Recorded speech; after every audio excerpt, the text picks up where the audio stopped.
Iran is burning and is close to the tipping edge. And wonders of wonders, the heat is singeing Indian liberals in a different part of the world. The entire double standards of Indian so-called secular liberals have been thoroughly exposed in what many feels is the single biggest social and political transformative event taking place in the Islamic world.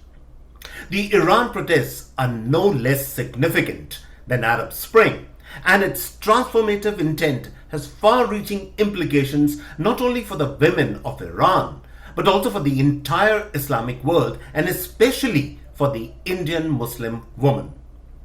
The liberals in India, deep in their hearts, are aware of the implications of these protests and they are uncomfortable, unable to articulate a cogent, sincere response to these protests. What makes the Indian liberal so uncomfortable with these protests? I will discuss all that in a minute, but first, a warm welcome to all viewers of the CAA show from Miami. CAA, as all of you know, is Conversations and Analysis, and my name is Juggi Bhasin.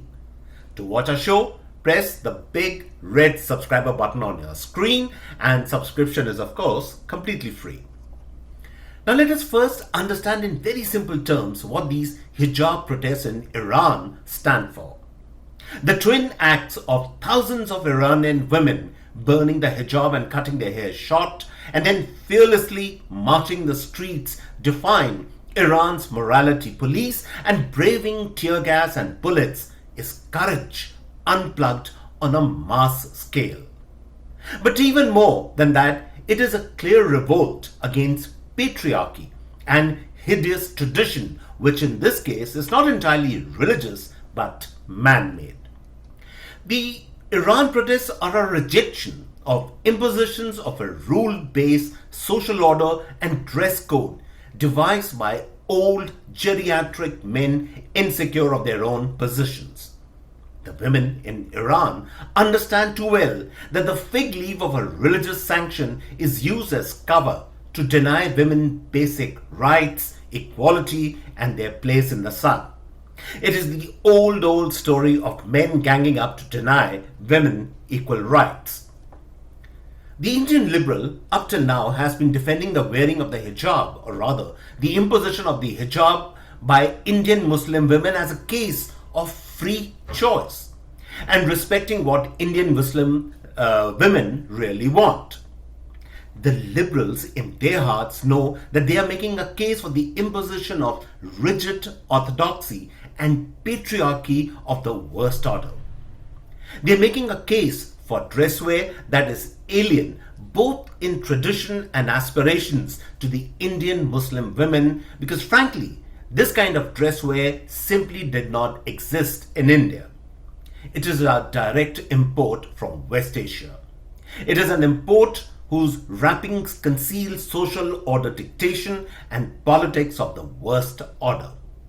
Knowing all this, and yet the Indian liberals, especially Indian liberal women, went out of the way in TV debates and writings and pronouncements to defend the so-called rights of Indian Muslim women to wear the hijab. They did that because of one simple reason only. The reason was supremely political. They saw in the wearing of the hijab a case to be made to embarrass the Modi government and an opportunity to strain the ties between India and West Asia and the Islamic world.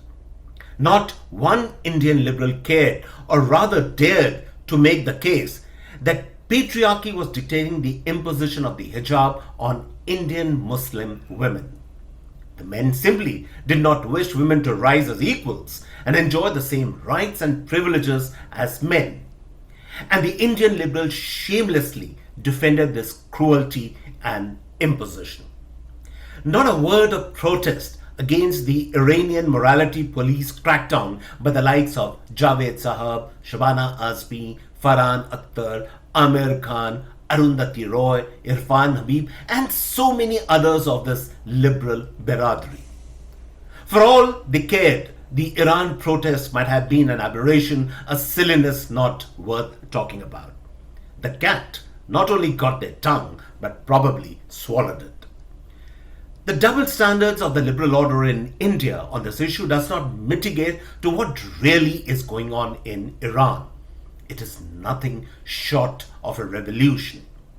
The women quite simply are fed up with living under a veil. They want to come out in the open and stand alongside men for equal opportunities and rights. And even though dozens have died in the protest and so many others are in detention, the most heartening aspect of this revolt is that men, especially younger Iranian men, are marching along with women in these protests. And in India, our liberals are making a case for Muslim men to push Muslim women in a hole in a regressive medieval world to score their political points against the current regime. Think about it and the cruelty of it. It says something about our liberalism, does it not? And so on this note, I come to the end of this episode of the CAA Show, and I hope you really enjoy this particular episode. If you like a show, do subscribe to us. And on this note, it's goodbye and cheers from my end.